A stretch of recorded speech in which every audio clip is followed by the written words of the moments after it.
1, 2. Kali ini saya akan sharing tentang bagaimana cara menggapai target. Cara orang hebat meraih sukses. Yang pertama, orang hebat selalu mempunyai target capaian yang jelas dan terukur.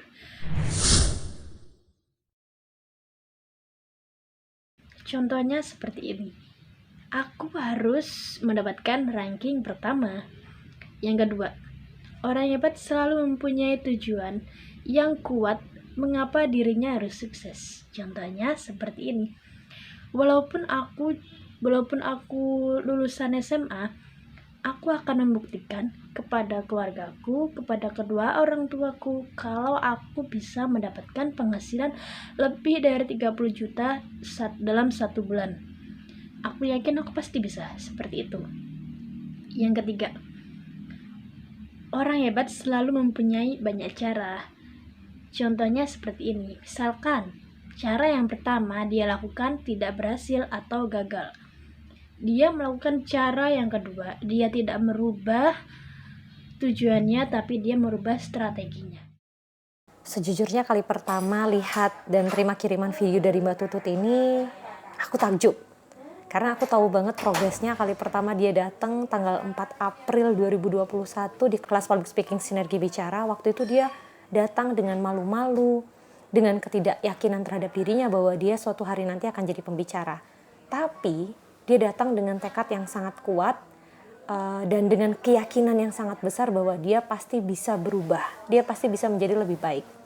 Jadi pas aku nonton video ini dan aku ngeliat progres yang banyak banget, itu karena aku bandinginnya dengan kali pertama aku kenal dan ketemu dia di tanggal 4 April, di mana dia banyak bercerita tentang ketidakyakinannya pada dirinya. Jadi mulai dari rasa ragu karena dia merasa dia bukan siapa-siapa dibandingkan banyak peserta lain yang hadir, yang menurut dia sangat berpengalaman, teman-teman lain, partisipan lain. Dan kemudian yang menarik adalah di tanggal 10 April dia menawarkan diri untuk evaluasi. Jadi dia pengen videonya itu dinilai.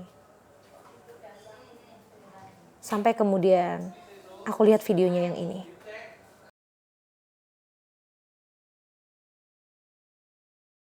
Mazhab Hambali, aurat laki-laki itu terletak pada pusat dan lutut. Jadi ini adalah progres waktu sekitar 6 hari setelah dia ikut pelatihan. Ada beberapa catatan yang ada progres tapi belum terlalu signifikan. Sampai kemudian aku mewakili Sinergi Bicara mengingatkan kembali tips and trick untuk bisa berlatih lebih mengingat materi, berlatih ekspresi, berlatih gestur, dan memang jika diperlukan menyiapkan teks atau talking points, kenapa tidak.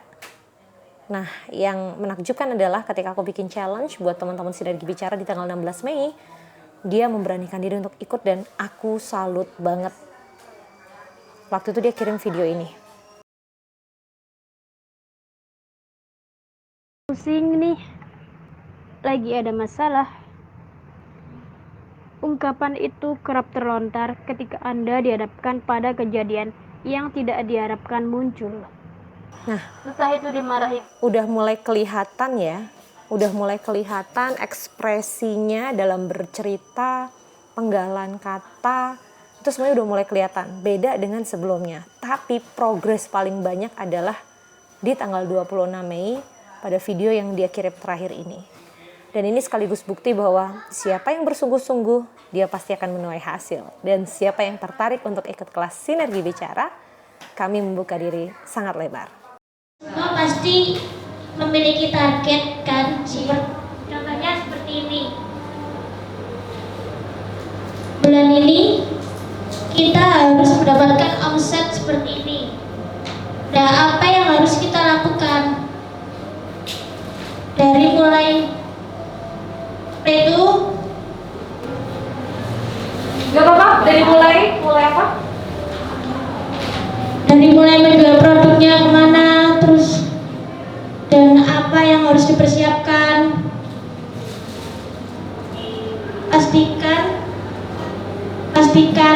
apa yang sudah dicatat itu bisa dilaksanakan, karena jika tidak terlaksanakan pasti hasil tidak akan sesuai target.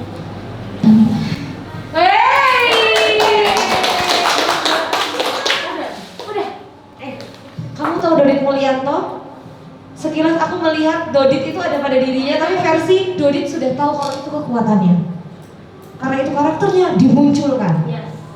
Dan itu yang bikin dia mahal.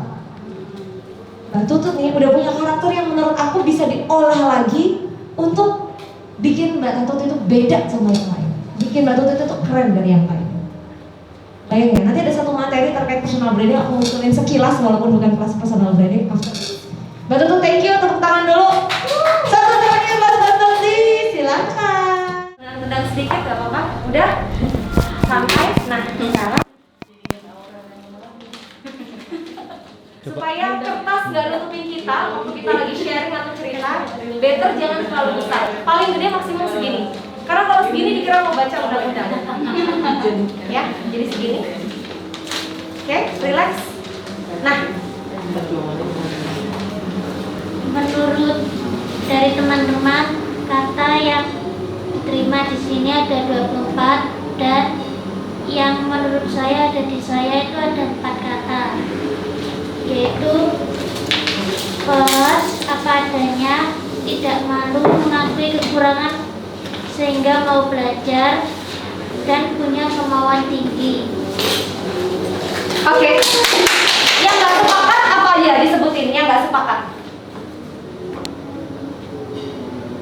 Yang saya kurang sepakat dari tulisan teman-teman tentang diri saya adalah, Yang kurang sepakat dari teman-teman tentang diri saya adalah pemberani, pembelajar, berkemauan tinggi, pantang menyerah, hebat, pejuang, dan luar biasa. tepuk tangan dulu dong. Tepuk tangan dulu.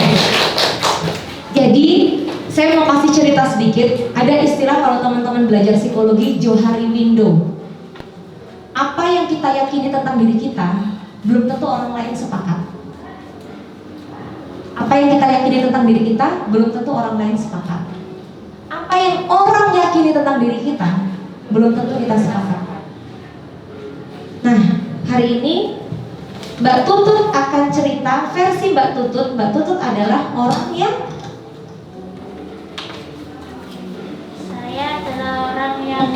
pemalu, tidak percaya diri, dan jika presentasi di kelas suaranya kurang diterima dan orang-orang tidak tahu apa yang saya bicarakan.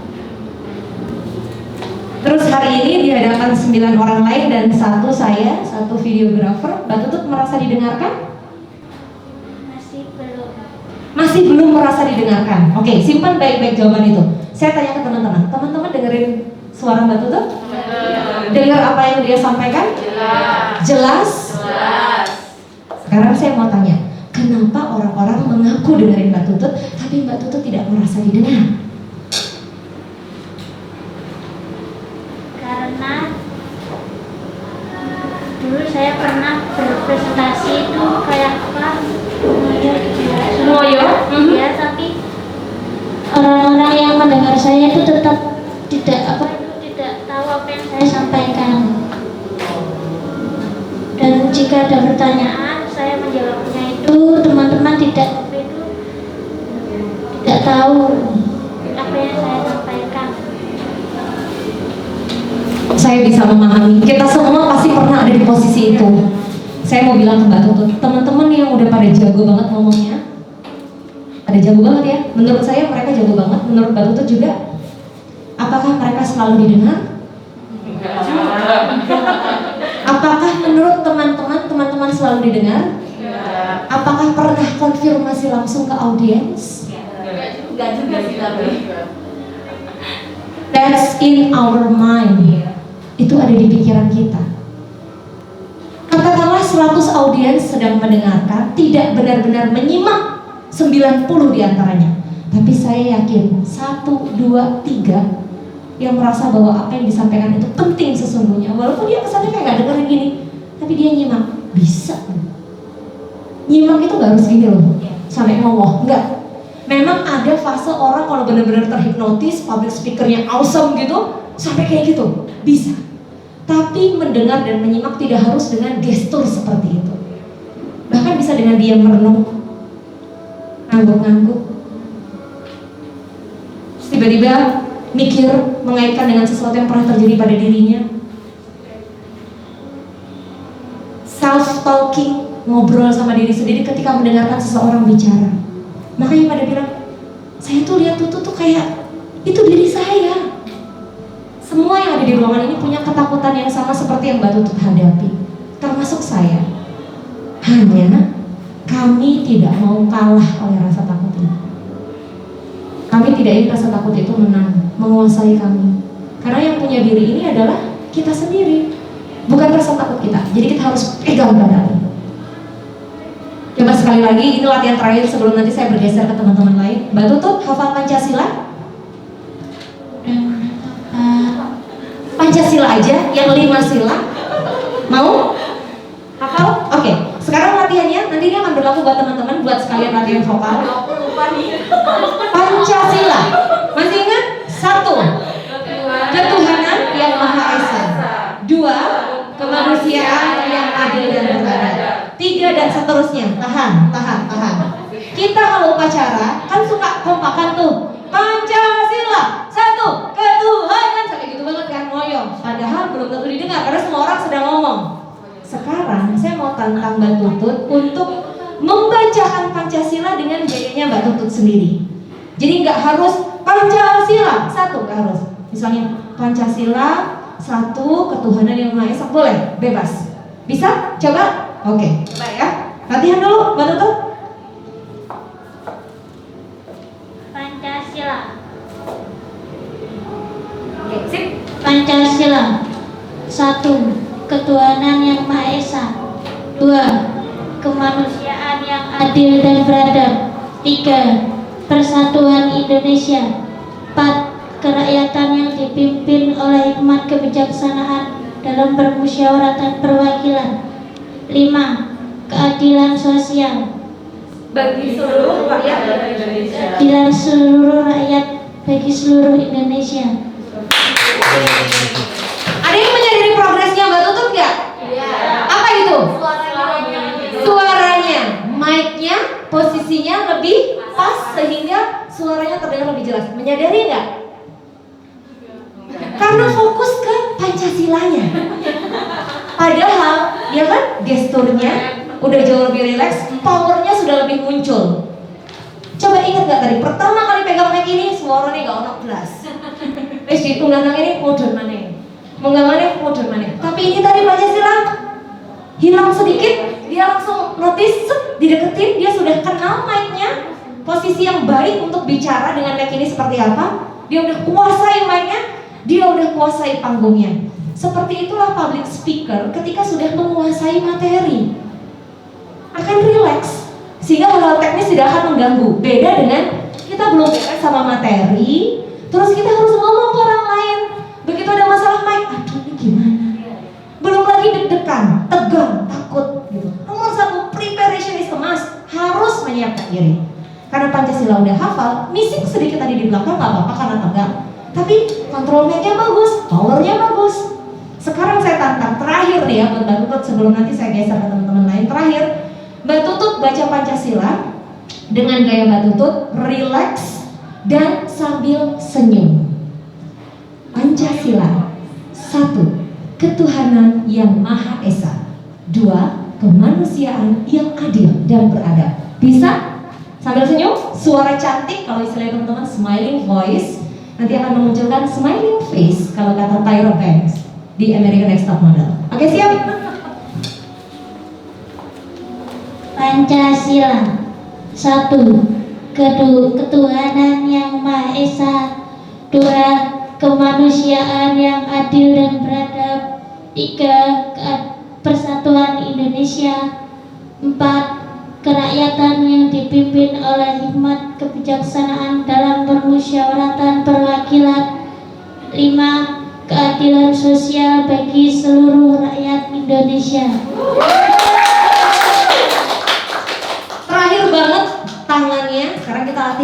ya, karena sudah mic-nya sudah menguasai, powernya sudah muncul. Sekarang coba relax lagi. Coba tiruin.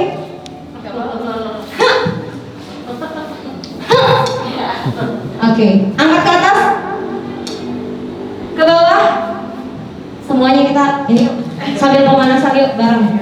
Kata siapa public speaking model lambe doang. Permisi, gestur juga perlu dilatih supaya nggak tegang otot-otot ya. Oke, relax, tangan ke depan dulu, lemesin. Bahu, oke, leher. Pinggang dan pinggul. Oke, enak banget ayo insya Allah. Kaki. Oke. Depan belakang. Ke kanan. Hati-hati kejepit, ke kiri pelan-pelan. Oke, ke atas. Ha. Nafas. Ha. Tarik nafas lagi. Suaranya mana? Ayo lagi. Tarik nafas. Keluarin. Ha. Tarik nafas lagi. Ha. Terakhir. Ha. Satu lagi. Muka. Ini kalau dibuka. Saya permisi ya, buka masker. Saya pengen teman-teman melakukan ini. Senam aja. Relax aja, saraf-saraf diaktifin. Ini yang bikin awet muda. Welek anjen. Tapi enak. Di rahang itu enak. Ini cantik banget lo lihat. Iya. Ya, sekarang A. I U E U A I U E U A I U E U. Lebih cepat. A I U E U. Suaranya mana? Keluar. I U E U. Sunyi dulu, gerak saja, tapi nggak usah muncul suara. Mbak Tutut, semuanya ya. Mbak Tutut, keluarkan suara. A I U E O. lebih lagi. A I U E O. senyum. Terus ikhlas, senyum ikhlas. A I U E O. Mantap. Abis ini tak semprot lagi. Oke, udah ya, relax dulu. Itu latihan kenapa? Biar otot wajah nggak tegang, rahang nggak tegang. Bener-bener relax. Badan harus relax, wajah harus relax supaya bisa ekspresif dengan mudah. Pikiran harus relax. Kalau udah, telinga disiapin buat dengerin kalau audiens tiba-tiba tanya, kasih respon yang tidak kita harapkan atau kita inginkan, baru kemudian kita bisa tenang dalam menyampaikan setiap pesan. Oke, boleh pasang lagi.